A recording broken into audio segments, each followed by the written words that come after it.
Hi friends అందరికీ. ఈరోజు నేను మీకు ఒక హెల్తీ టిప్ చూపిస్తున్నాను. అది కూడా పీసీఓడి వాళ్ళకి అండ్ బ్లడ్ లేని వాళ్ళకి మాత్రమే ఇది. చాలామంది ఇప్పుడు పీసీఓడి ప్రాబ్లంతో సఫర్ అవుతున్నారు. అబ్బా, వాళ్ళకి ఎంత ప్రాబ్లం అవుతుందంటే పిల్లలు కాక చాలామంది ఇబ్బంది పడుతున్నారు. ఈ పీసీఓడి ప్రాబ్లం అనేది చాలా రేర్ అనమాట. వచ్చేస్తూనే ఉంటుంది, తర్వాత వాళ్ళు పిల్లలు కూడా అవుతారు, అట్లేం లేదు. పీసీఓడి అండ్ బ్లడ్ రావాలంటే ఈ జ్యూస్ తాగాలి డైలీ మార్నింగ్ ఒక 1 గ్లాస్ అట్లా తాగేస్తే ఓకే, ఇట్స్ బెటర్, మంచిగా ఉంటుంది.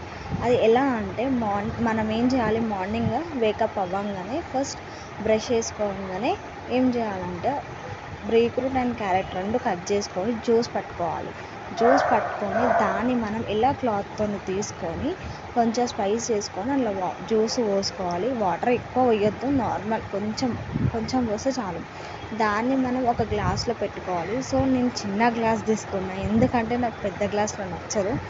చిన్న గ్లాస్. ఇది హెల్తీ టిప్ అండి.